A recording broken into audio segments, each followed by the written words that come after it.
Kia ora tātou. Could we please have some quiet? Welcome everybody to this council meeting. Before I go any further, I'll turn to Frank Hippolyte, who's joined us today from Te Atiawa ki Whakarongotai. Welcome, Frank. Wharakarakia. Press the right-hand button on your... Great. It's done.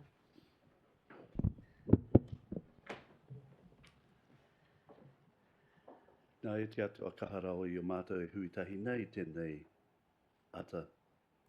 Ka nui te whakawhetai e pāmoa manaakitanga Māui manaakiti i o mātou.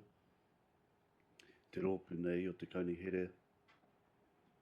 I o mātou e wānangananga e kōrero rero e pāna ki te long term plan. Tukua mai e pāta wairu tapu ki o mātou hei arahi o mātou mārongo te huarahi tiki ngā wāta katoa. Mārongo te ingo iukahi ake amene. Amene. Welcome to this significant council meeting of the 27th of June 2024, as we, like many other councils across the country, including Greater Wellington today, are passing their long-term plans in this very difficult climate. We've also got some other items on the agenda today. Welcome to elected members, to council staff, to members of the public who've joined us today, to our independent chair of our Risk and Assurance Committee, David Shand. We have Kim Tahiwi from Ngā Hapua Otaki joining us online. We have Councillor Sophie Hanford who's joined us online. And welcome to Frank who's joined us for Te Atiawa ki Whakarongotai. So I'll now ask Councillor Spires to deliver the council blessing, which she'll do in English. Thank you. As we deliberate on the issues before us, we trust that we will reflect positively on the communities we serve. Let us all seek to be effective and just, so that with courage, vision and energy, we provide positive leadership in a spirit of harmony and compassion. Thank you, Councillor Spires. So we have item 3, apologies. I haven't received any. We note those people that I mentioned online. Bede Larissy is an apology for today. Can I have a mover for that apology? Moved by Councillor Kirby, seconded by Councillor Warwick. All in favour? Aye, that's carried. Do we have any declarations of interest relating to items on the agenda today? There don't appear to be any. We have no petitions, no hearings. So we move to item 7, public speaking time for items relating to the agenda. And first up I have Julia Palmer, Chair of Reikarangi Residents Association. She'll be speaking to reports and recommendations from community boards. Welcome, Julia. Feel free to take a seat if you're more comfortable, or stand, whichever you prefer. Only 3 minutes, so I'll try not to take up too much of your time. Your Worship, the Mayor, councillors, council staff, tēnā koutou, tēnā koutou, tēnā koutou katoa. I am Julia Palmer, and I'm representing the Reikorangi Residents Association today. Later on today, you will be considering an item on the agenda, which is a recommendation from the Waikanai Community Board to allow a grant for us to finish a playground project that we started about 7 years ago. I'd just like to present some information that might help you with that decision going forward. So the playground at the reserve is actually part of the Reikorangi Vision and Outcome Statement that we developed by the community in a series of workshops in 2017. Now this was presented to the Waikanai Community Board back in 2018 and also subsequently to Kapiti Coast District Council, and Councillor Pravanov may remember that because I think that might have been while you were on the community board, Jocelyn. For the past 7 years we've been fundraising for this project, and it's going to enhance multi-generational social, physical and mental well-being in our small, somewhat isolated rural community. So our reserve is where we gather.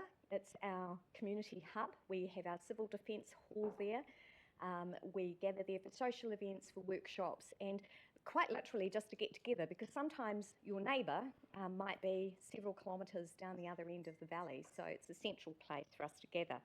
Now, at the moment, we don't have any play equipment for young children, and it can be especially isolating for young families to live in such a rural environment, and hence our desire to put in some play equipment so that while adults meet, kids have a safe place to play. The reserve is administered by KCDC, and this project has been developed in consultation with council staff since 2018, and I've got a list of names of people we've spoken to over that time. The play equipment is fully council compliant. It is actually supplied by a supplier recommended to us by staff, and the community is aware of the maintenance issues going forward and is prepared to contribute to those, whether that be physically shifting piles of sawdust and getting rid of that, or contributing in a more fiscal manner. So those are the points that I'd like to raise, and I really hope that we get the green light for this, because it is something that we'll be working towards for a long time. And we have saved a lot of money, and it takes a lot of sausage sizzles to save up that money. So we thank you very much for your consideration. Thank you. Thank you, Julia. Are there any questions before you? Any questions? Any questions? Councillor Halliday. Through you, Madam Chair. Great seeing you, Julie. And I remember when that plan came to the Waikanae Community Board. Looks absolutely lovely what you guys are looking at planning up there.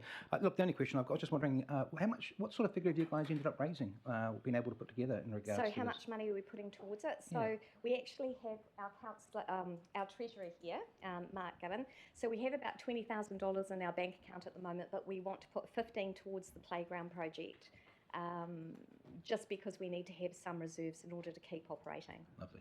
Okay, thank you. Any other There questions? don't appear to be any. Just Richard. Mr. total Mansell. cost of the playground is Total around... cost is 55,000. That's including installation. Any others? We have a couple. Councillor Warwick. Just a comment. I take my hat off to you. You've worked very hard. I remember when that all started up. And yeah, this is how small communities do it. Good on you guys. Thank you very much. Much appreciated. Thanks. Councillor Pravanov. Sorry. Thank you, Julie, for coming along today, and I appreciate, the importance of having a playground in Rikiorangi. So obviously this wasn't funded through the normal mechanisms at the Community Board, and it's looking for other funding here. In talking to staff, there's been a question around who actually owns the land, and so it's my understanding this is actually the land that the playground is going to go on is actually dock land, which is not actually in keeping with the I suppose the criteria for actually releasing this this money. Could you make some comments about that, please? Yes, I could actually. So yes, you are right. It is a dock reserve that is vested in council to administer this, and this has happened right from the very beginning of that vesting. So once the Ministry of Education got rid of that reserve back in, I think, about the 1960s, that it was vested in council. At the moment, what happens, council does actually do a lot of the property maintenance there. So the hall is a council asset, and this playground will be considered a council asset going forward once we've bought it. Thank you. Thank you. Really good to have that clarified. Thank you so much for the work you've put into this, and the rest of the community as well. It's taken a huge effort to get to this point, so we look forward to considering that later in the agenda. Thank you so much, Thank you Julia. very much. Thanks for coming in. Michael Papesh.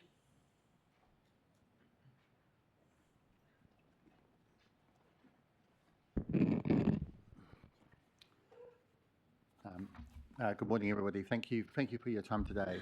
I appreciate that today you're voting on the long-term plan, and I appreciate the fact that everybody thinks it's a done deal. It's just a ratification process. You're going to tick it through, and on we go with the rest of the agenda.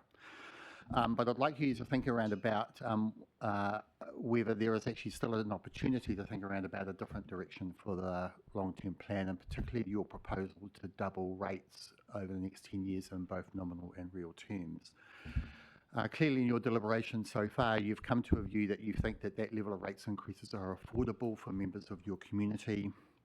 And I'd like to ask you to spend some time clarifying with you why you think that is in fact the case. There's an opportunity for Q&A at the end of this talk, and at that time I'd like you to actually answer the question for me around about why you think a doubling of rates is in fact affordable. I don't think it is, but clearly you do. Let me help you think about that question. About 27% of your current residents are senior citizens, and they'll be on fixed incomes linked to CPI. There will be other ratepayers whose incomes are also linked to CPI, but I'm just going to talk about superannuitants for the purposes of this discussion. I have asked myself, what proportion of your expected New Zealand super increases over the next 10 years, using Reserve Bank inflation forecasts, will be eaten up by your rates increases? For a superannuitant paying the average level of rates and living alone, the answer is that just under 75% of your expected increase in super over the next 10 years will be taken up by the proposed rates increases. 75%. That leaves just 25% for every other cost increase that they will face over the next 10 years. For a superannuitant married couple paying average rates, the figure is just over 50% of their expected increases in New Zealand super over the next 10 years. I'm sure that some of you will be thinking that, oh, but there's no alternative to these rates rises, or that you've been told that by your officials. But there are alternatives. You consulted on one of them in your consultation document. That alternative sits better with your underlying financial management strategy than what you are voting for today. So my question to you, Councillors Handford, Coe, Pranov, Warwick and Wilson, at the 30th of May council meeting, you voted for a higher level of rates increases than that suggested by your colleagues. So let's start with you. Given the figures I've just given you, on what grounds do you think this is affordable for ratepayers, especially for ratepayers and CPI-linked incomes? I look forward to your answers. So rather than providing answers, it's more our job today to ask you questions. You've provided your thoughts and your perspective, so I'll now invite any questions. Thank you, Madam Chair, but if nobody's going to answer my question, then I've just got a few concluding remarks. Your question can be answered during debate when we discuss that item. We don't debate with members of the public during public speaking, but the councillors will have the opportunity to address your concerns when we consider the paper. Okay. Councillor Coe has a question, but if you... No, sorry, can I then wrap up? If you're not going to have a dialogue, can I then just wrap up, please? Are you open to questions or not? I've just got a few more comments. We have a question from Councillor Coe, if that's... Councillor Coe? Right. Thank you for for coming and speaking to us today, Michael. I do have a question. I'm a superannuitant and a former financial advisor. I just wonder if you had considered the options available for superannuitants who are struggling to pay their bills, and I just want to question you as to whether you have considered the options that are available to people in that situation where the majority of their wealth is tied up in their home. Because as a financial advisor, I've seen that happen time and time again. It's not a sensible strategy for retirees to be in that situation. And have you considered what the options might be for people who find themselves with all their wealth pretty much tied up in their home and no money available to pay not only rates but insurance, food costs? There's costs going up across the board. So try and keep it to a question rather than a statement, yes. Councillor. So have you considered that as a potential solution for these retirees? So I've used retirees as a basis for the conversation today, but there'll be plenty of other people who are on fixed incomes or on CPI-linked incomes, including people of working age or in working situations where wage increases are usually linked to or benchmarked to a CPI factor. You've highlighted a critical question that underpins my submission to you, which is a lot of people are asset rich and revenue poor. I think what you don't want to do, though, and as a council in terms of levying taxes and putting levies on people, is forcing people to unexpectedly move their asset base. Effectively, where your question goes is that they should change their asset, they should change their property and switch it into income somehow. Seems to me that whatever level of rates that you put up, whatever level of taxes you put on, whatever level of levies you put on, they should be affordable for people in terms of the incomes that they have, rather than forcing them to sell assets to pay for your taxes. Thank you for your answer. Councillor I Wilson? disagree, but I won't debate with you. Thank you. Thanks, Councillor Coe. Michael, on page, I don't know if you've got a copy of the agenda, on page 36 there's the insurance is in there, and I know you have an interest in, you mentioned about self-insurance model, of which I am a fan, so this might be a softball question, but I'm assuming you have no changed position on that councils in general should be looking to self-insurance models. Was that something that you were thinking about? Not necessarily. Sorry, I haven't read all the agenda papers, so I'm not sure of the item that you are referring to. So I don't have a view on one level or another on insurance. So the key driver for your for the doubling of rates is your strategy or your suggestion that you should reduce future debt levels. I don't think there's anything in terms of your financial management strategy, which I understand is that current income is paid for, current expenditure is paid for by rates and assets are paid for by debt. There is no logic in accelerating debt repayments given that kind of financial strategy, because debt is a sensible financing strategy for long-term assets because it's paid off over the lifetime of the asset and all users pay. An acceleration of debt repayment as is driving your level of rates increases is not consistent with that funding model. It's just not.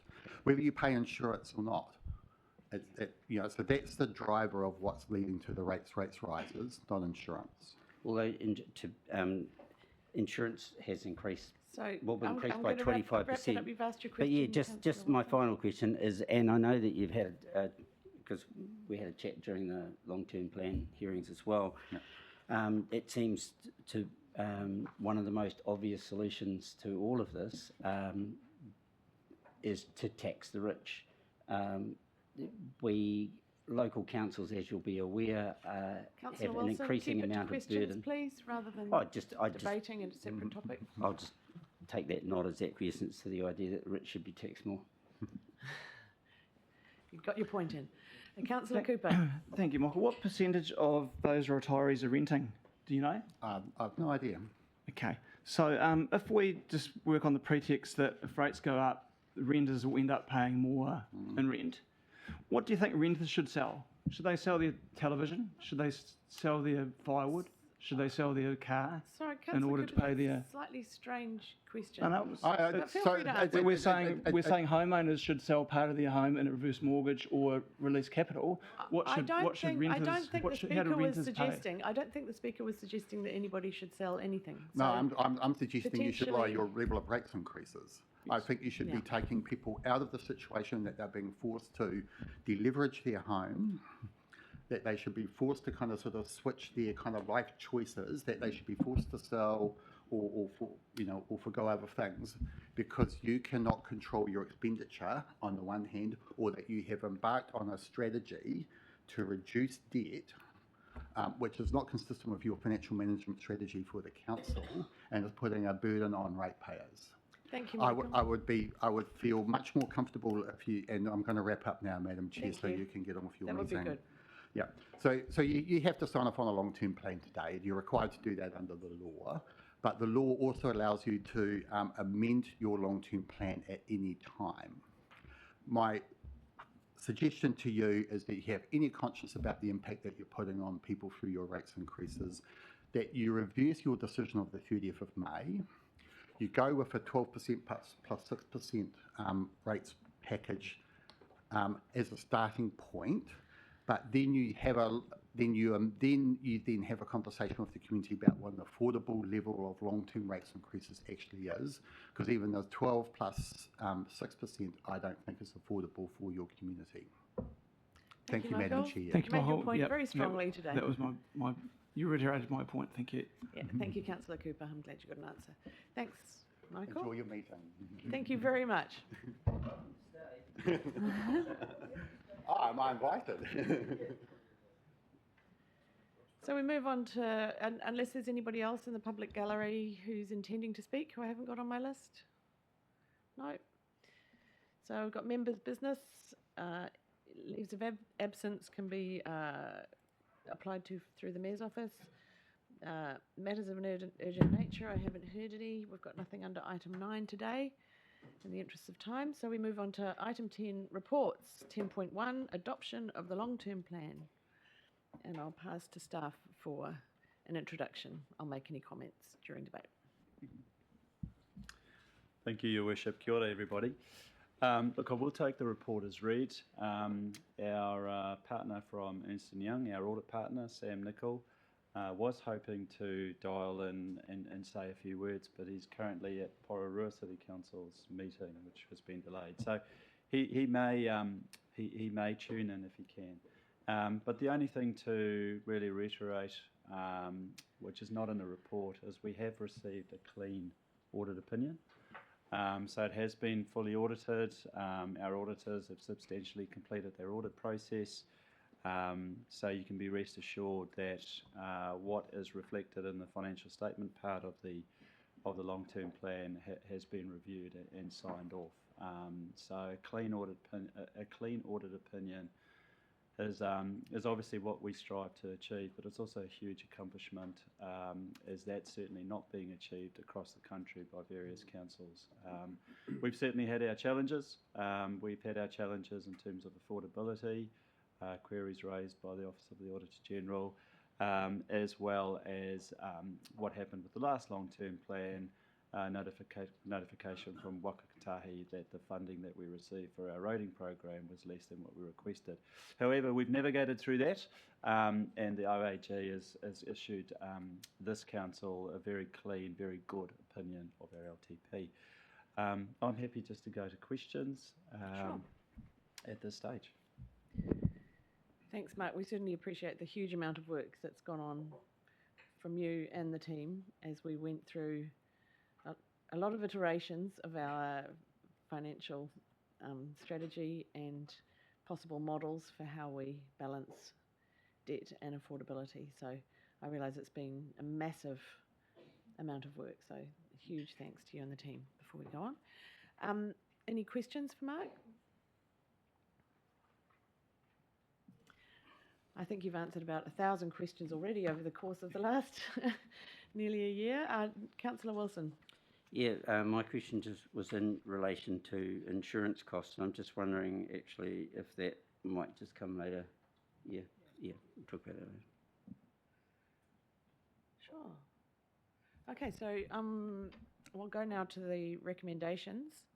I've been asked that these are taken separately, so we'll move and second them separately as well. We'll just do them one at a time. So I would like to move recommendation A on page 6 from the Chair. This recommendation is that we adopt the long-term plan for 2024 as amended in accordance with the decisions made at deliberations meetings on 23rd and 30 May 2024 and final changes notified by Ernst & Young. Do I have a seconder? Seconded by Councillor Kirby, the Deputy Mayor. So I've already extended my thanks to council staff. I'd like to also extend thanks to the submitters and everybody who's come in and commented on this process, including our public speaker today. We've had some really strong feedback, some really informative feedback, and we've landed on something which I think will provide well for a stable financial future and put us on a good footing as a council. I realise that not everyone has agreed with every decision that we've made, but we've landed where we are through a robust and transparent process. through public workshops, through public meetings. The extra meeting that we held, the deliberations meeting, I think was a really good innovation this time and allowed us to make those decisions in a formal setting ahead of the long-term plan decision today so that we can pass this long-term plan and move forward.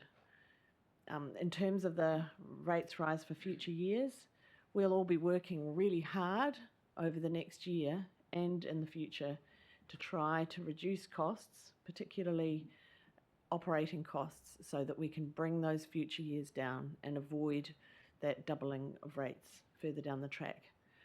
I also hope that in the coming years we will have different levers and mechanisms for funding local government so that we don't continue to have these ongoing rates rises, so that we can plan for the future and plan for our infrastructure in a way that's sustainable and affordable for people, because the current model across the country clearly isn't working. So I know that Local Government New Zealand as a sector are very focused on that. It was also a recommendation that came from the Future of Local Government report, and I'll certainly be pushing that we focus on that piece of work absolutely urgently across all levels of government so that we can avoid the kind of rates rises that we're looking at through our long-term plan.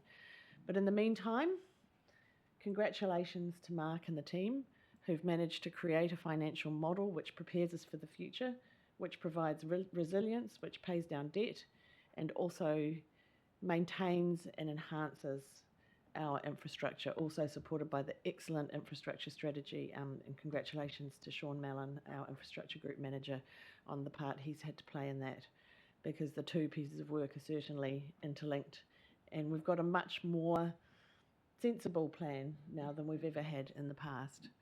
So yeah, I strongly recommend that we move this long-term plan through today. We've heard that we have a clean audit opinion, and congratulations on that as well. I know some councils went through with an unaudited consultation document, and we did that extra work up front to make sure that we can land something that's absolutely solid today. So I recommend this to my fellow councillors and look forward to delivering it over the next 3 to 10 years. Councillor Coe? Thank you. Look, I'd like to take this opportunity to answer our public speaker's question this morning as to why I voted in favour of the LTP that's in front of us when we were deliberating on it earlier. And I believe that the decision not to cover our deficit by going into debt was the right one to make, because while we could all win a popularity contest by keeping the rates at 12% rather than 17%, that would have given us, yes, a short-term benefit, but in the long term would not have been in the best interest of ratepayers due to the accumulation of debt. So I think the nub of the point here is that we went into those deliberations on the LTP on the basis that we would not cut service levels. And I think the community is under some, has some misperceptions about service levels, and we do need to consult on changes in service levels. We did not put proposed changes in front of the community to talk about, but I think it seems to me that there is a gap in information in the public about where their rates money goes, what it is spent on, and I don't think we're doing the community or even us councillors any favours by the way in which we report on that. Certainly if you look at the annual report, you have no clue of what projects or areas of expenditure that the money goes on. It's just a simple standard accounting format. And if you look at the LTP document we have in front of us today, you get a sort of a hint of it. I think it's on page 245 of the LTP, where you get some kind of a breakdown by those key areas, but it's not clear enough or specific enough. And I think there's an information gap here in terms of we put out scant information for the consultation document.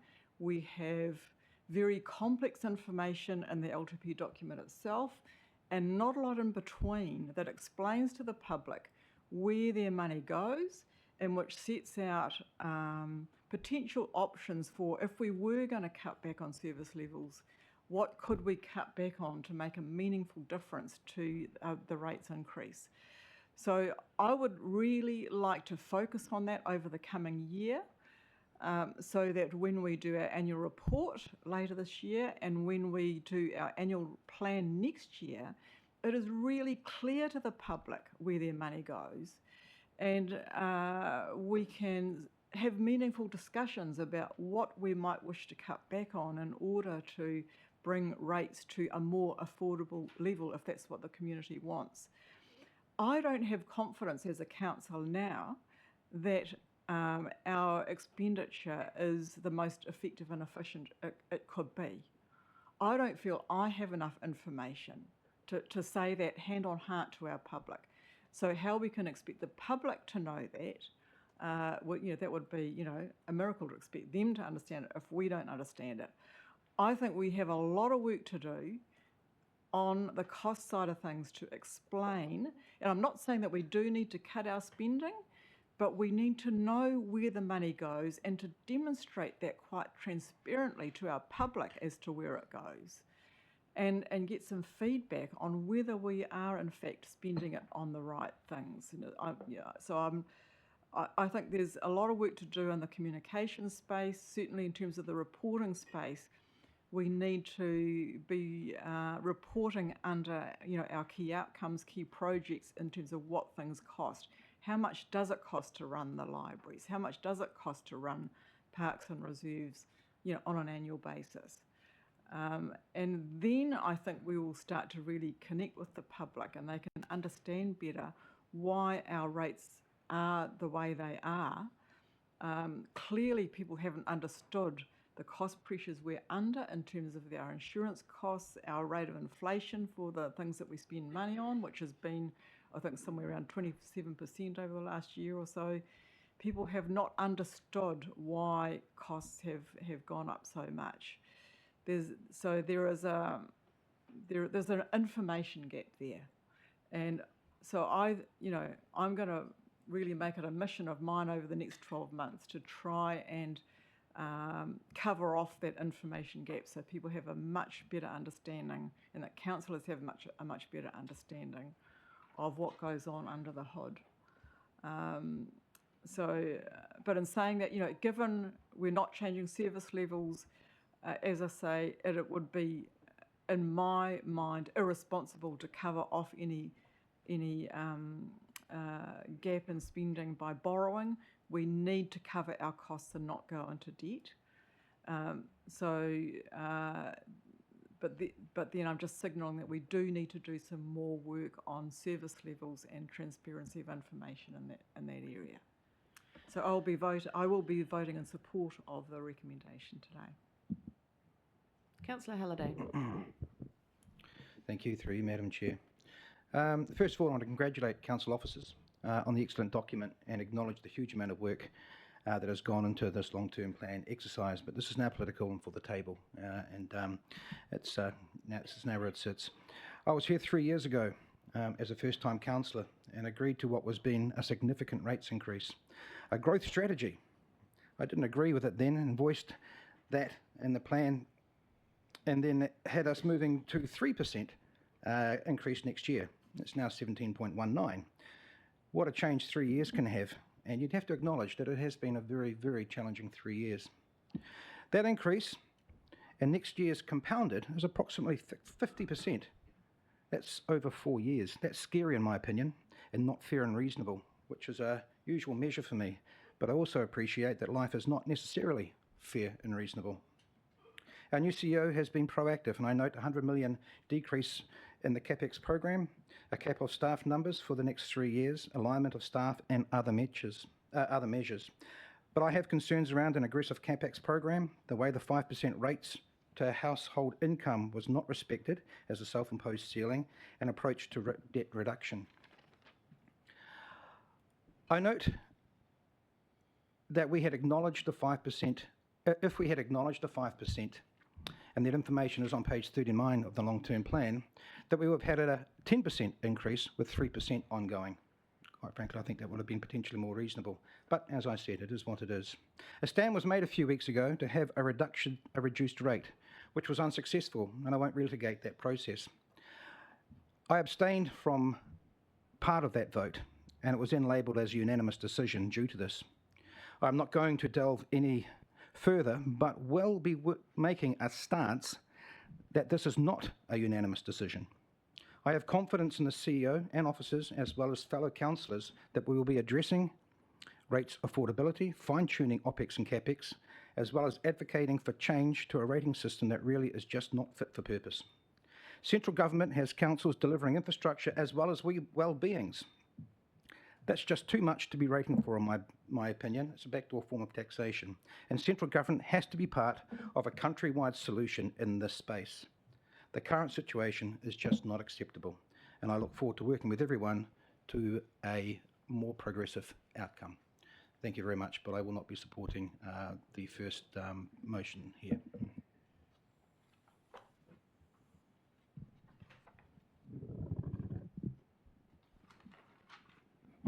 Councillor Cooper. Thank you. First, I'd just like to thank Mark and the team. I know how much stress and pressure the LTP process puts on the team, and the hours and hours of work put into it. It's a big commitment, and so thank you, Mark and Darren, and all the team that supports you guys. So the comments I'm about to make are not a reflection on your work or the staff. As I think you do a fantastic job. And indeed, there are a lot of good things in the LTP, which I support. But I will focus my comments in respect to the rate rise and the rate strategy contained within the LTP, which is probably no surprise in that respect.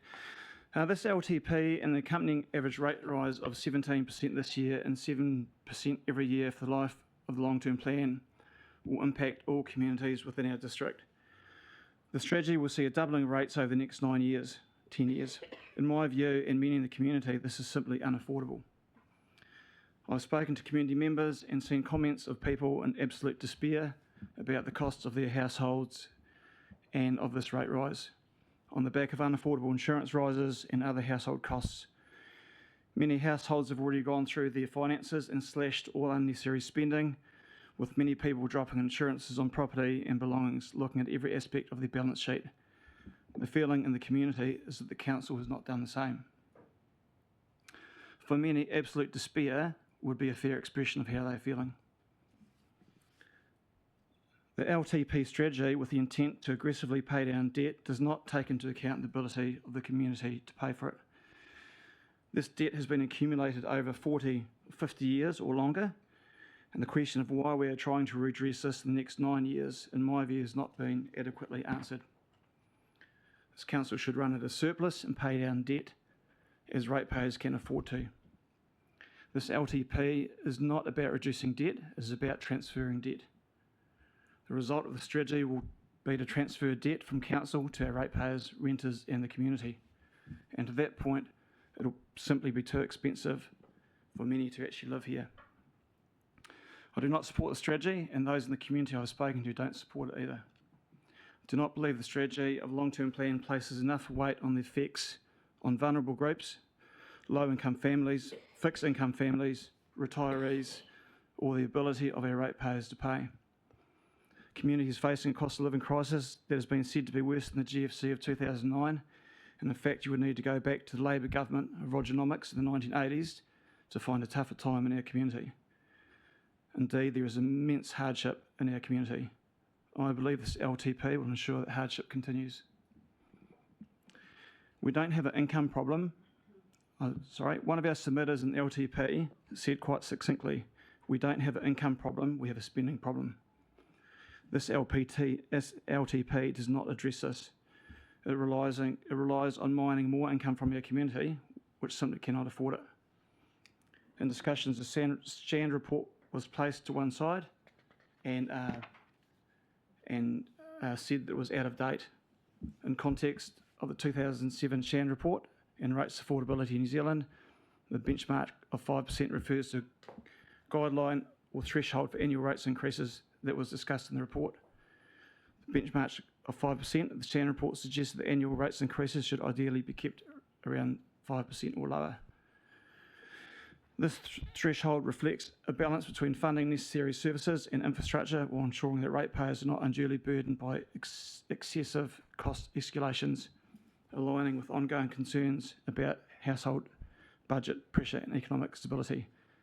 In my view, the Shannon report at 5% remains as relevant today as it did in 2007. This brings me back to my central point of view. Do not believe enough weight, time and energy was given to the lack of affordability of our community to pay these rate rises. In conclusion, the proposed long-term plan with a staggering rates increase of 17% this year and 7% annually thereafter will have profound implications for every community in our district. Over the next 9 years, the strategy will effectively double rates, a burden that many, including myself, and numerous community members deem simply unaffordable. As households struggle with skyrocketing insurance costs and other expenses, the Council's plan to aggressively pay down debt through increased rates does not adequately consider our community's ability to bear these financial pressures. It overlooks the hardships faced by vulnerable groups, low-income families, retirees, fixed-income households. This approach risks not only transferring debt from Council to ratepayers, but also making a district increasingly unaffordable for many residents. Therefore, I will not support this LTP based on the above. Thank you. Councillor Warwick. I will be supporting this, and the reason is because we have been told that if we do 17% plus 7 or 12 plus 8, we arrive at the same place in 10 years' time with regard to doubling rates. It doesn't seem sensible to just increase debt. We don't do that in our own households typically. It's not good management. Increased debt means increased interest payments. That is just money down the drain. And we keep saying we need to pass this cost on to the next generation, but at the tender age that I am, if I live to the average age of 80, I am the next generation. I'll be paying that for 20 years. I don't want to keep paying increased debt and hundreds and hundreds of thousands of dollars a year that could be used in our community is being used on interest payments. So the reality is that this is reflected across the whole country. This is a crisis for councils because we are not being funded properly. We have central government not paying rates in all of our districts. That's wrong. We don't get GST back. That's wrong. So we need to look at how we can change that model because it is unaffordable, but it's not just an unaffordable in Kapiti. It's unaffordable in Horowhenua. It's unaffordable in Wellington. And so, I'm not prepared to add debt. I think that's just crazy. And we really need to, as councillors, lobby central government to change the model, I think. Thank you. Councillor Coфord. Oh, thank you, Madam Chair. I'd just like to thank the staff, Mark and his team, for the last few months. Hard work getting this across. As I see it, just looking outside the square a bit, we have a 12% increase due to the capital expenditure. Got to keep the libraries running and keep the council machine going for the ratepayers. But as I said, the government let us down with repealing the Three Water Act, and that's caused the significant 5% increase. And as I said, the infrastructure we have to allow for is for the previous government's intensification requirements, and that is overcooked. So, bottom line is, I agree with Councillor Coe's project in the next year to have a look at the costs and try and see if there are any leaky buckets or anything anywhere, and try and get on top of those. I believe that we can have another bite of the cherry and look at the Three Waters costs over the next year or two, and perhaps revise those. Back to development contributions, that could perhaps be increased. I believe a local authority is charging 50% for development contributions, so perhaps we could have an income from there. But the bottom line is, what I'm trying to say is that we can have another bite of the cherry and review the, through the annual plans, review the costs downwards and have a control on them in the future. Thank you. Just before I go to Councillor Kirby, I'll note that Sam Nicol has joined us online from Ernst & Young. So if anybody has any questions for Sam, I'll take them at any time. So just kind of put your hand up to indicate if you want to ask Sam. Thanks for coming in. Really appreciate it. I'll go to Councillor Kirby. Thank you, Madam Mayor. We've been on a journey the last 6 to 8 months, had some pretty robust conversations around the table. Those will, I expect, continue over the next 12 months as we head into the second year of this long-term plan. I know we've had some deliberation meetings of which I was part of a group of us who voiced pretty strongly in terms of the rates increase and our desire to not see it at 17, but to be looking at affordability for our community. That, I think we've heard in the debate today, still stands as an issue that I don't think has been addressed. But I have supported this motion this morning because the table made a decision on May 30th and we are a team together, and so I will support this long-term plan going forward, but will signal the same concerns that some of my fellow councillors have signalled, that affordability continues to be an issue for our community, and we have got to make some really strong progress in getting that issue addressed over this next year, and as we head further into this long-term plan. That's where I stand at the moment, and will continue to push for those savings and for our community to be heard around affordability. I think we have heard through our consultation there were people who didn't want us to borrow for OPEX. I think that is a fair comment, and I think that continues to be the goal that we have to go for, and that's what our financial strategy says, is that everyday expenses are covered by everyday income.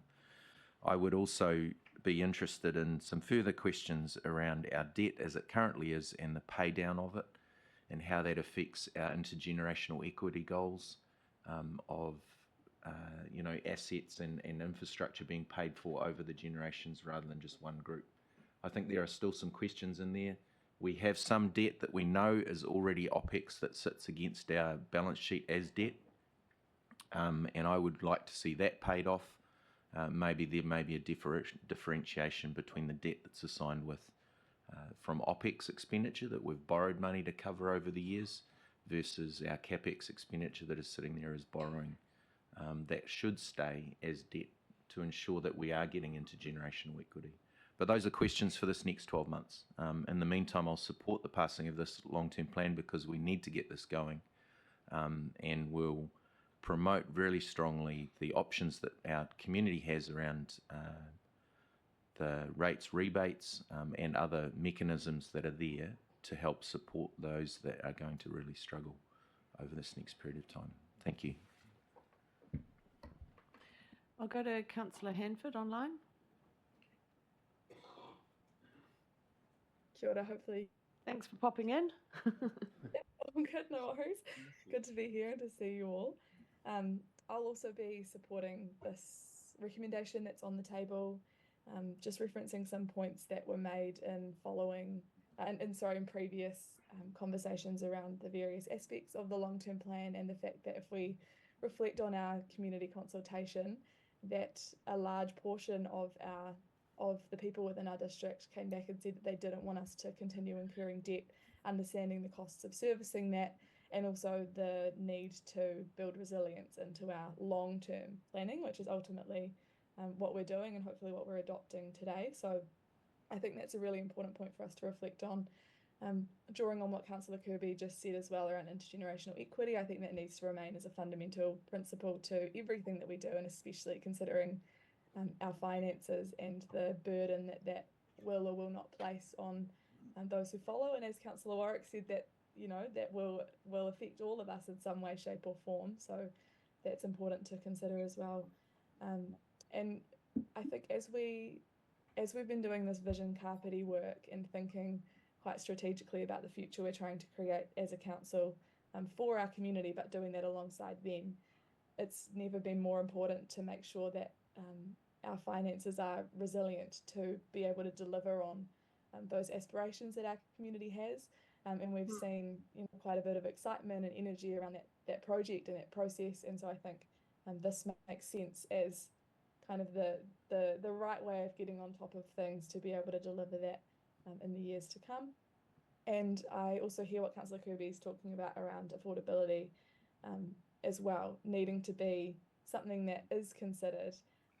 And I think advocacy comes into that super strongly, making sure that we're making a clear and convincing case to central government and working alongside them to find ways of better funding the sector, and also, increasing awareness on the rates rebates and making sure that we're supporting people through that process who might not know it exists or who may struggle with it. So I'm happy to support the recommendations, and also would like to echo the thanks that others have made to staff for the enormous amount of work, the long hours, the agility to which they've responded with questions too, and just again, like the huge amount of work, and it must be quite a relief that we're now at this point and hopefully signing off on the LTP today.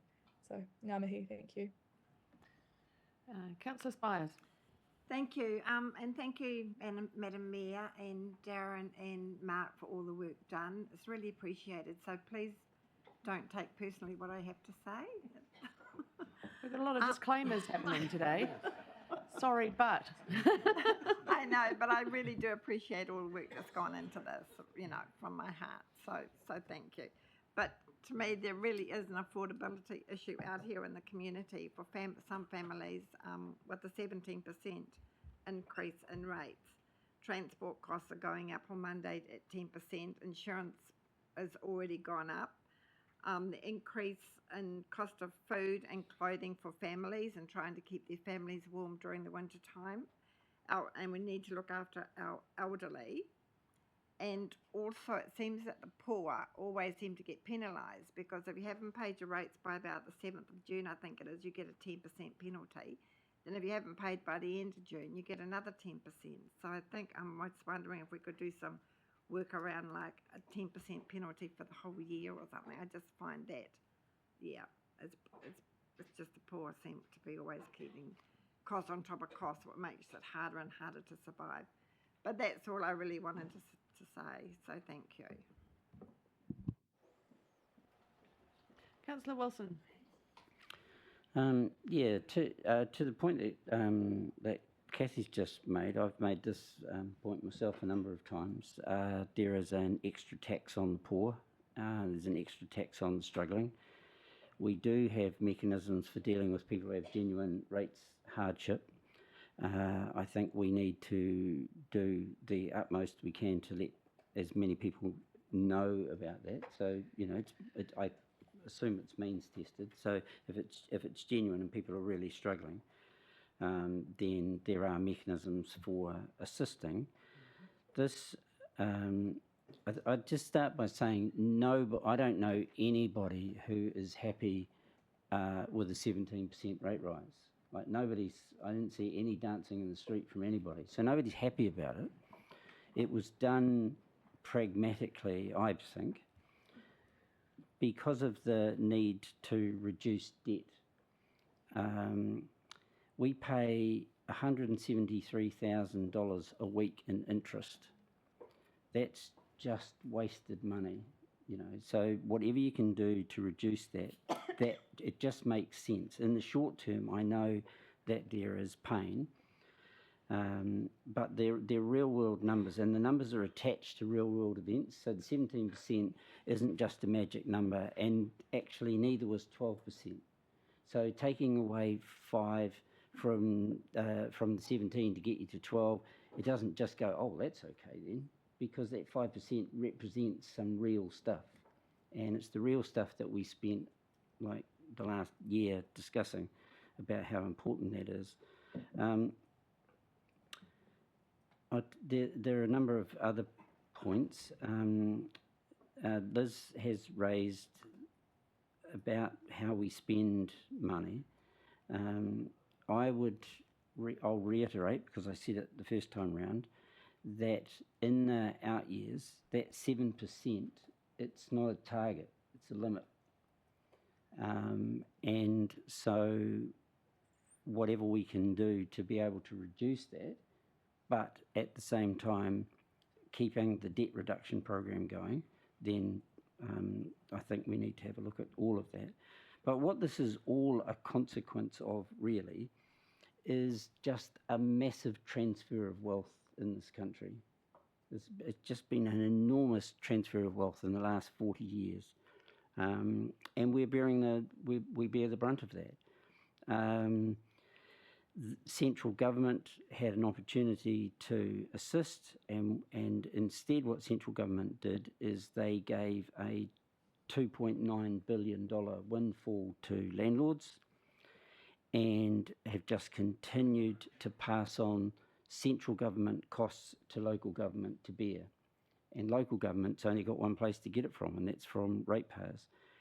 Or you go down the austerity track, and everywhere in the world where austerity has been introduced, it just leads to chaos. And it leads to the people who can least afford austerity, they pay the most with the reduction of their services.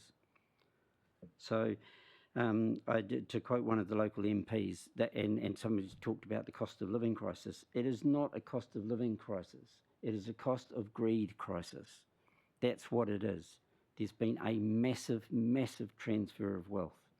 Now, if as a country we're happy with that, well, no doubt we'll just continue down the track that we're on. But if we're not happy with it, then we need to say so. In 2007, the average house price in Kapiti was $362,000. The average house price now is $829,000. So there's been the thick end of $500,000 in the increase of the asset, and the total increased amount of rates that you've paid in that period, in that same period, is about another $30,000 over and above what it'd been if there'd been no increase at all. So we do need to be a little bit real about this. If you were sitting on a sack of gold 17 years ago, and under the sack was 320 grand, and someone said, well, look, we're going to take 40 off you, but hey, you're going to end up with 829, who wouldn't take that deal? Everybody would take that deal. But it comes with some kind of cost. There has to be some kind of cost attached to it. That's rates. Now, everybody understands the burden, but I think we need to understand that for the really significant number of renters in Kapiti, and that number is growing and growing as housing affordability just gets beyond most people. If you're a renter in that same period, you have borne all of the costs without any increase in your asset base. In fact, your asset base has shrunk because the rental increase has gone up, not commensurate with wages and incomes. So that's where we're at. I 100% support this. It's just sensible to get that debt reduction down and to keep it and to keep reducing debt. And that's me. Councillor Pavanov. Thank you to the Chair. Like my fellow councillors, I'd like to thank the staff for all the hard work, the long hours that they've put into, I suppose, presenting us with all, I suppose, the various options and the information over the last 9 months. And I'd also like to thank my fellow councillors for the robust debate that we've had around this council table, but the respect that we've had for each other's different views, which is great. So I suppose in terms of where I'm at, certainly the rate increase is high. But to me, as councillors, we've got to look at the big picture here. And I think by reducing our rate, our debt, which I suppose successive councillors, previous councillors have not done, have actually got us into this position. And long term, it is going to save our ratepayers money. I understand that ratepayers, when they see the percentages, they thinking about themselves. And I hear that. And maybe there has been not enough information out there, not enough comms about how we actually have got to that position and how it will long term actually save ratepayers money. So I think moving forward, it's important to look at efficiencies, to look at affordability. But I think this is a hard call, but I think it's really important to do it. And so I will be voting for this. Thank you. Any further comments?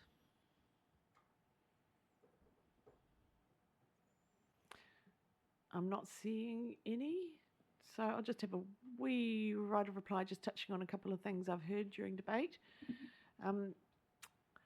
I really support having a look at how we communicate and report on our finances. We are required with the consultation document to keep it really simple. And in fact, we made it about as complex as it could be with the amount of financial information councillors wanted in there. And then we end up with the long-term plan. We've got to wade through a lot of tables.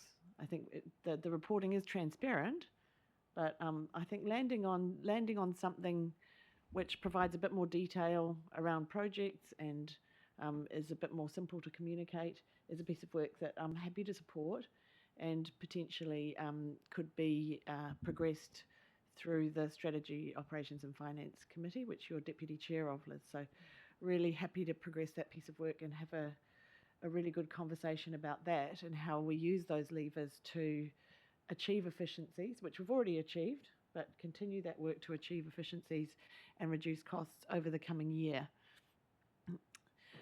I just want to acknowledge the people who did submit into our very dry and complex consultation document to say that they wanted this financial approach that we'd suggested, where we think about the future.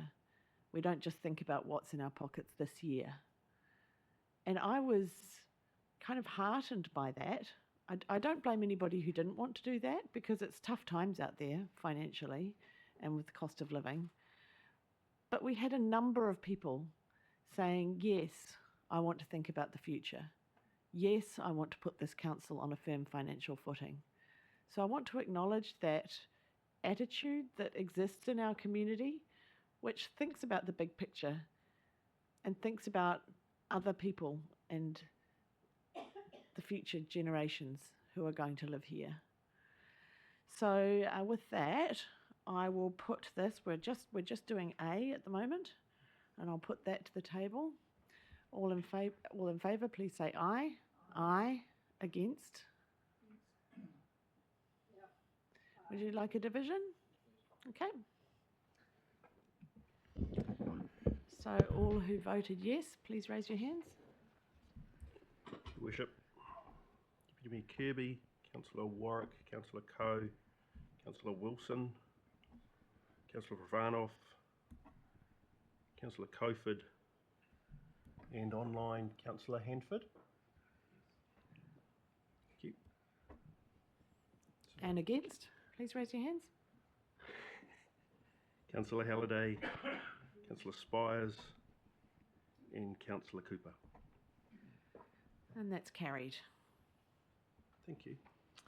So we'll now move on to, I'll just find my page again, to B, which is adopting the Treasury Management Policy. I'll move that from the Chair. Do I have a seconder? I've been asked to move them separately, so we'll just do that. seconded by the Deputy Mayor. I'll waive my right of introduction. Do we have any debate? I'll put that to the vote. All in favour, please say aye. Aye. Against? We have one abstention from Councillor Cooper. And then we have C. This is delegating to the Mayor and Chief Executive the authority approved minor editorial changes. So I can't delegate something to myself. So I'll ask somebody else to move. Moved by Councillor Wilson, seconded by Councillor Warwick. Any debate? All in favour? Aye. Against? That's carried. Well done. Congratulations, staff, for getting us through this process.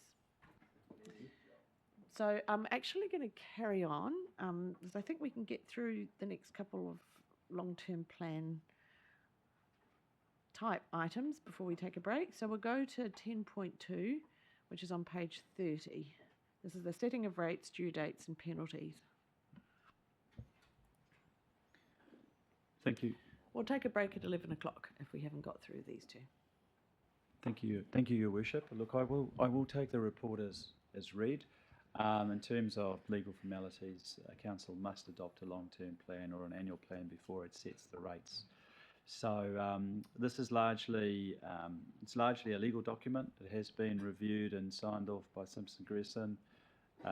This is the ability for us to set rates, and it is a focus area of our auditors.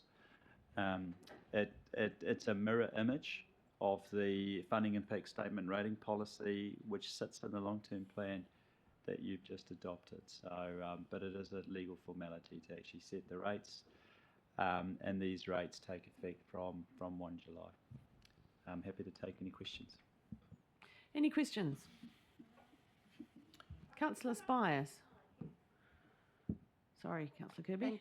Thank you. Just wondering, with the 10% penalty, have we got the ability or discretion as a council to say get rid of one of those 10% penalties and not have two? Yeah. Thank you, Councillor. So the Local Government Rating Act provides two opportunities for council to levy a 10% penalty on rates that are in arrears at the start of the rating year. This council only employs one of those. So our rating policy does apply a 10% penalty to the rates arrears at the start, but it doesn't utilise the second opportunity. And that's been a long-standing position of this council since I can remember. So we apply one of them, not both. All right. Yeah. It just appears that my rates keep going up and up and up, and I keep getting penalised. And Yeah, just thank you, Councillor. Just look, our rates team is really proactive. So if ratepayers contact the council because they're struggling, we'll enter into payment agreements, and once that's done, we actually don't charge the penalties, provided that the payment plan is maintained. So we have a number of ratepayers that are on payment plans. Our rates team, if they see that ratepayers are falling behind, they actually contact the ratepayers directly. So we have a very proactive approach to just making sure that those that are struggling are not falling further behind from penalties. So we actively monitor that. Great, that's great. Thanks, Mark, for clearing that up. That's awesome, and great work for council for following up. So that's really good. Councillor Kirby, Deputy Mayor. I've probably got a follow-up from Kathy's question. Would removal of any penalties cause issues for us as council? So our budgeted, so generally speaking, we derive about $500,000 a year from rates penalties. So by removing all penalties, yes, there will be a funding shortfall. The penalties are there to encourage payment of rates, but we do try as much as possible. So not only are we proactively following up on late payments, but those that actually have made use of the central government rates rebates, we follow up with them every year to see whether they still qualify. So there's a lot of work that's done to make sure that we aren't charging penalties on people that are struggling to pay, and that those that can access the tools that we provide to help rates relief actually get them. Thank you. Councillor Warwick. One thing we did talk about is flexibility for ratepayers to be able to pay at different, not just the instalment dates, maybe through their wages weekly or whatever. So maybe doesn't fit in here, but are we still going to investigate that, because I think that would help people. Yeah, thank you, Councillor. Look, we already have a number of payment options. You can pay weekly, you can pay fortnightly, you can pay monthly. On the back of our rates invoice, there is a number of ways that you can pay. You can come in the front counter, you can pay via the bank. So we offer several different ways to pay, and again, that is something that is brought up when we do contact ratepayers that look like they may need some assistance. Councillor Halliday. Yeah, through you, Madam Chair. It's not actually a question, it's just more of a comment.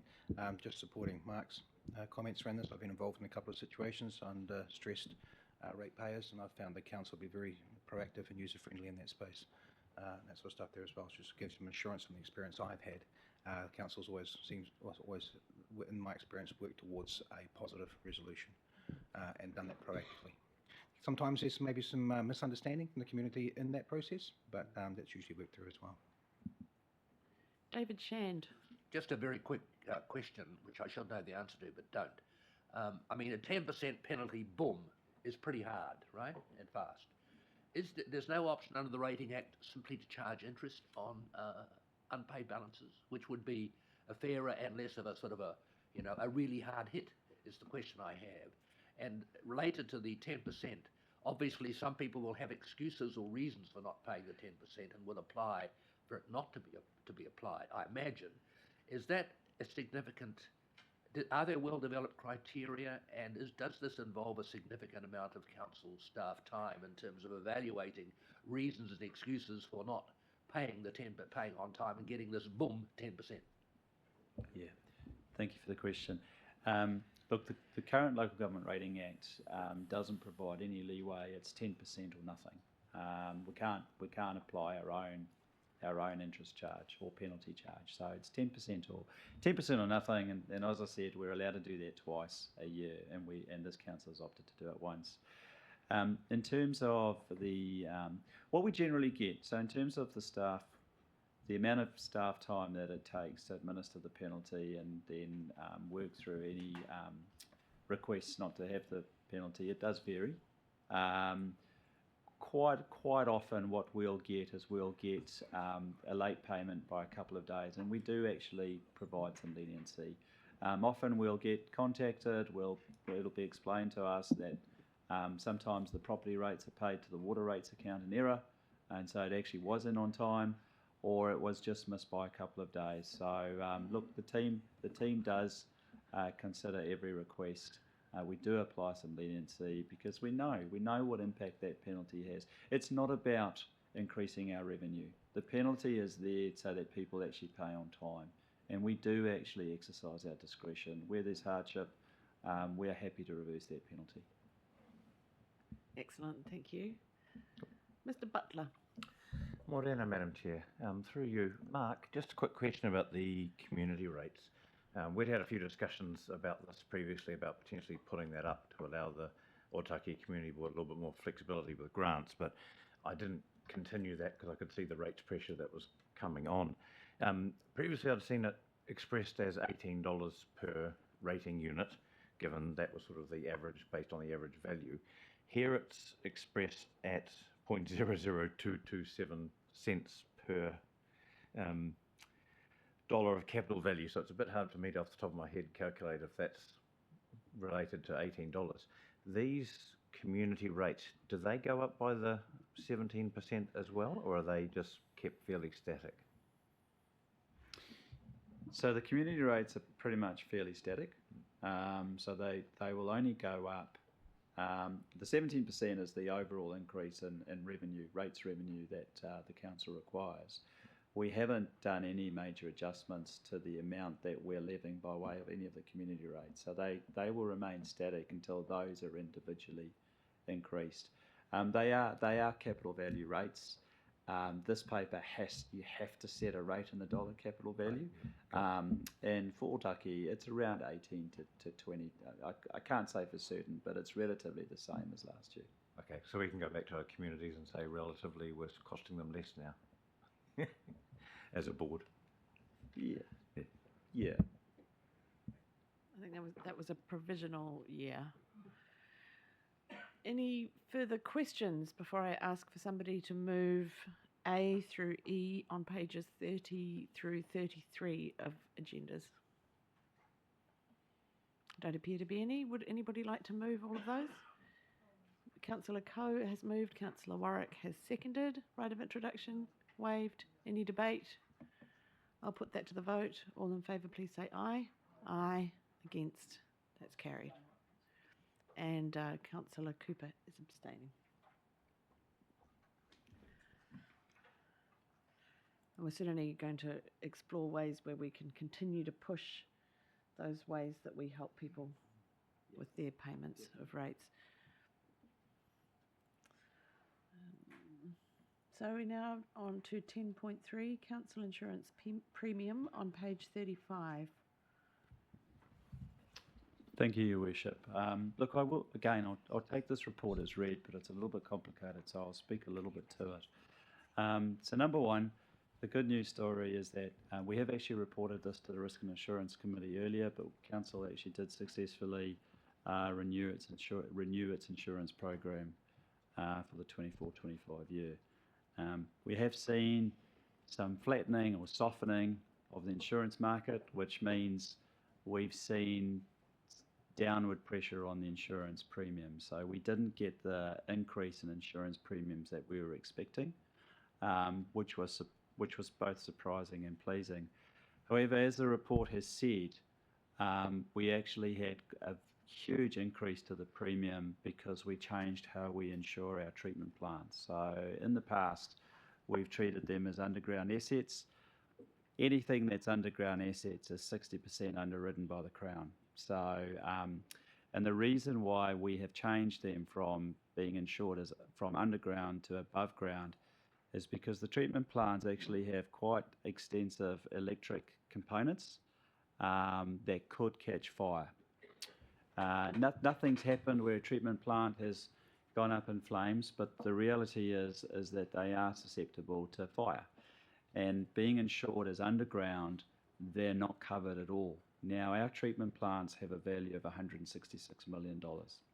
So we made that change, and many councils across the country have made this change as well.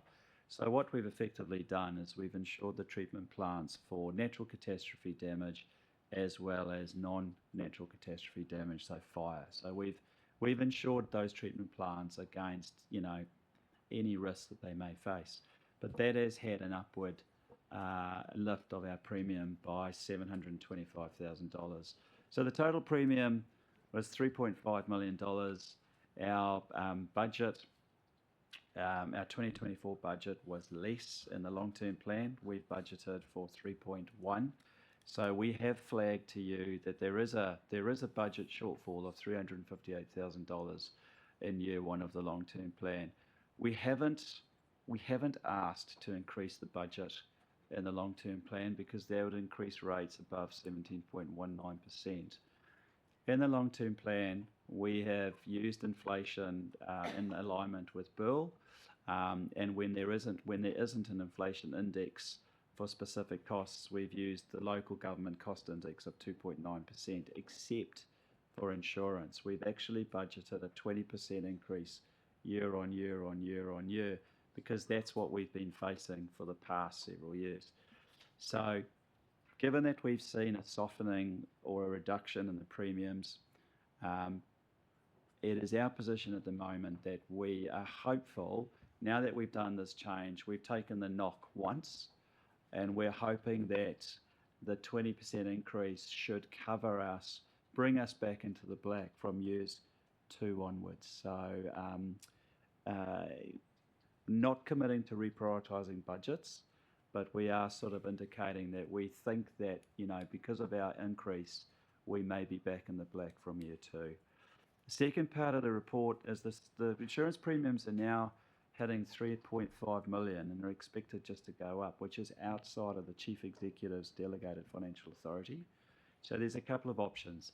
We come back year on year and ask for Council to approve payment, to provide the Chief Executive with authority to approve payment of the insurance renewal.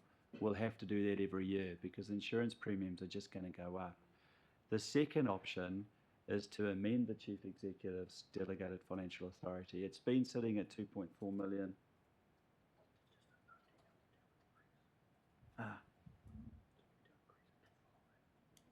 Yes. Yes. Yes. Sorry. So we're just throwing spanners in the works up here. The Chief Executive's current financial delegation is up to $2.4 million for contracts that are for budget that's included in a long-term plan or an annual plan. So anything above that, we have to come to Council to authorise the Chief Executive to make that payment. This insurance renewal is payable on the 9th of July. So the options are to do you want to go to 5 or do you want to note? Maybe if I can just jump in. So the options in the paper are to go to $5 million, which is an uplift from 2.4. Noting that it's the discretion of the Chief Executive not to use the delegation and to come back to Council to seek approval. Very brief conversation I've had with the Mayor. 5 million is high in my view. But the rate of the increase in what we are seeing in our costs is also increasing at a clip that we aren't used to. I'd be comfortable with an adjustment down at around that 3.5 mark. I think would be fair if we're looking at what our increases are. But of course that's for you to decide. But that would be the consideration from my perspective, and that's simply because if you look at what our spend is, what our budget is, $5 million is a rather high amount for any one person. Noting that it is included in the long-term plan, so it is budgeted, right? So it's not unbudgeted spend, but it is still a lot of authority to have vested in one person. Okay, so I'll signal that I'll be looking to move these recommendations with an adjustment of that 5 million down to 3.5, and then maybe adding a note that the Chief Executive uses the delegation at their discretion. Just kind of it's debate, but just it's also in line with what I've heard from councillors recently, that we want to have oversight over our capital works more rather than less. So that's a conversation that we can keep having. So I'm hoping that people will be comfortable with these once we make those adjustments. Councillor Wilson? Yeah, I have no issue at all with the delegation, because we're in a fortunate position where we have an excellent Chief Executive. My problem really is that you can make the numbers work in terms of getting back into the black, but the philosophy doesn't work for me. The insurance companies, and this is a little, I hate to repeat myself, but the insurance companies have been gouging local government for a long time. And it's not that the insurance companies have been gouging local government because they have to. It's not like you know, we've given a 17% rate rise because that was needed to reduce debt, right? We had sound reasons for it. The reason the insurance industry have been gouging local government year on year on year for a long, long time is because they need to keep increasing their profits. And they've done a great job because they are recording record profits, like record profits. And we are contributing to those. There's a point at which you've got to say, this has just got to stop. This is nonsense. Why are we making wealthy insurance companies wealthier? It just makes no sense. So we need to assume more risk ourselves. We can self-insure, go into a self-insurance model. There are a bunch of ways of doing it. What doesn't work is just giving more money to insurance companies. They're going to keep coming back for more and more and more. There is no such thing as enough for insurance companies for their profits. And the longer we keep contributing to that, the worse it will get. And just have a look at the amount of money that we have paid to insurance companies, just say in the last 10 years. What's the total amount that ratepayers have given to insurance companies in the last 10 years? Make your eye water, really, both of them.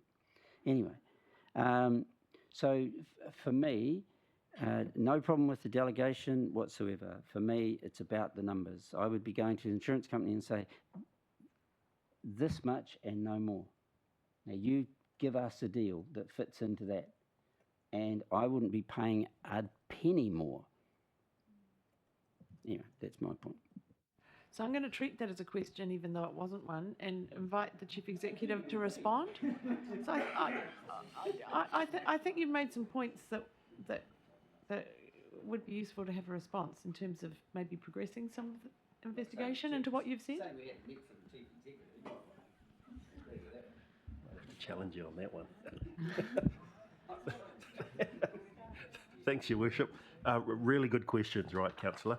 And actually, as a sector, as a whole, right, we need to start pushing back because the collective voice has so much more power and validity than as individual councils. And so I know Mark is working extremely hard, as he always does, in the insurance space in how we look at a regional cell, for want of a better word, looking at self-insurance, but that's separate, right, to the issue of the rising cost of insurance, which is no different to insurance, right, actually. And you look at those record profits that the banks continue to return. Even the international airlines and the air carriers, it just seems that the COVID hangover is lost and the world is now back in full noise, and we are seeing such huge increases in profits in some of those big corporations. So we take your point on board and will continue to lobby the insurance sector in that. Thanks for raising that. I think it's really important that we continue to look at that. Councillor Kirby. Just a brief question for me. When I was reading this report, I was very surprised by the increase of delegation to all contracts from the CE under a report heading of insurance premium. It felt a little bit like trying to sneak something in under our radar. Now, obviously, we are reading, so we're aware of that. I just go, is this normal practice for a change of a delegation of a significant amount from 2.4 to 5 million to exist as a recommendation C in a report about insurance premiums? Is that normal practice for council? Through you, Worship. So, no, it's not. So normally what council will have is have a formal report change to delegations.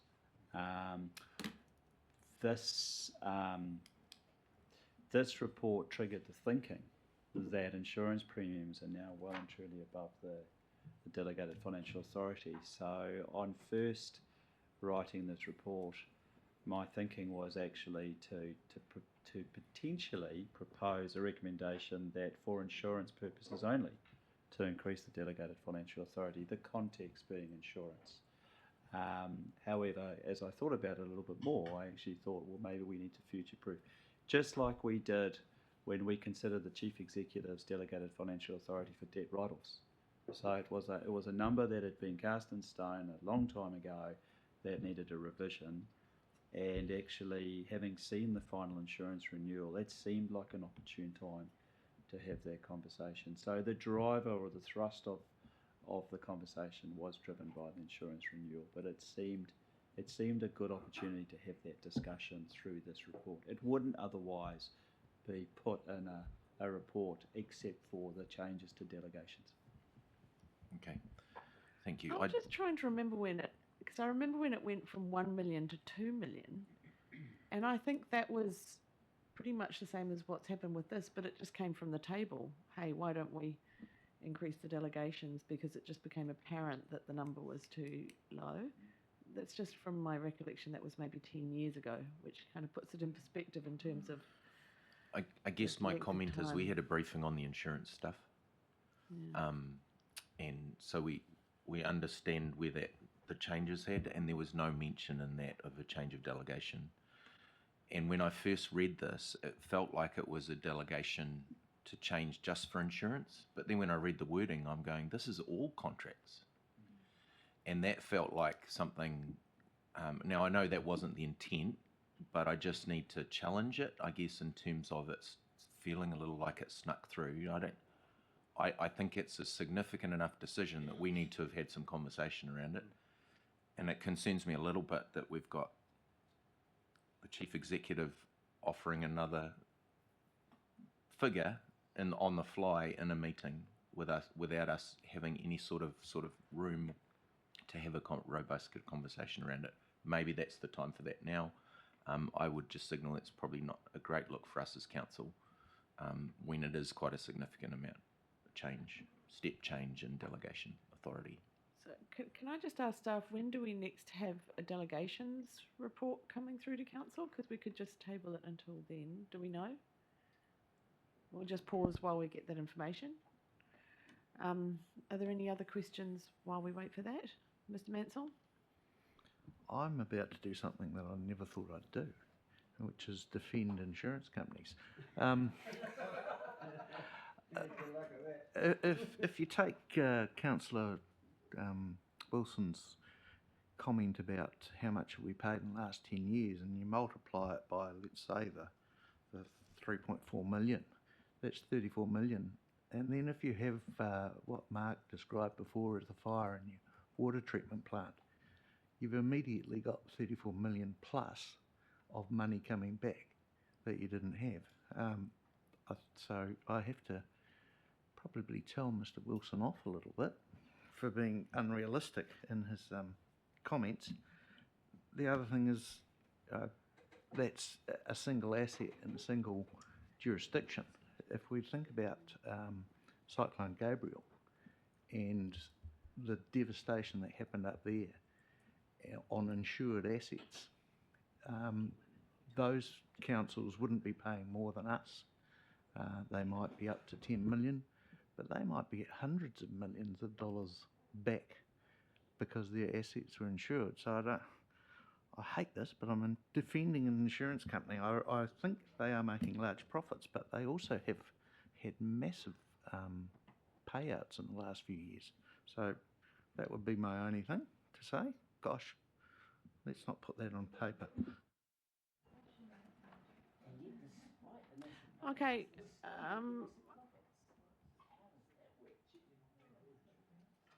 So I'll look for a mover for A and B, and then we'll take C separately, because I have a suggestion around that. So for the moment, we're going to receive and note the report, and we're allowing the chief executive to renew our insurance, and that extra delegation around that specific decision. So I'll look for a mover for that, moved by Councillor Warwick, seconded by Councillor Cofford. Any debate around that, which hasn't been had already? All in favour? Aye, they're carried. What I'm looking to do with C now, given the concerns raised by the Deputy Mayor, which I think are legitimate, is to table that until the 25th of July, 25th, 26th? 25th of July meeting, at which time council staff will put together one of their standard reports around delegations, which apparently isn't a big job, and that lifts it to the significance which it deserves. So I'll move that we table C until the 25th of July council meeting, seconded by the Deputy Mayor. Can I just ask a question, Madam Chair? Yes, Just for sure. clarity? I just want to make sure that that's not going to impact anything in between now and then this delegation might be required for as such. Are we expecting any delegations between 2.4 million and 3.5 million before the 25th of July? Not Any that I'm decisions? not that I'm aware of. If there is anything that I'm unaware of, we bring it back to you. Okay, that's cool. Just checking. Happy for it then. Yeah, just allows us a little breathing space and to lift it so that people can find it if they're looking for it in the future. I'm about to go back and look for the one 10 years ago. So that's been moved by the Mayor and seconded by the Deputy Mayor. All in favour? Aye, that's carried. And we'll look forward to bringing that back. It's not that we don't support it, just we want to consider it, give it due consideration. Okay, so we'll take a break until 25 past.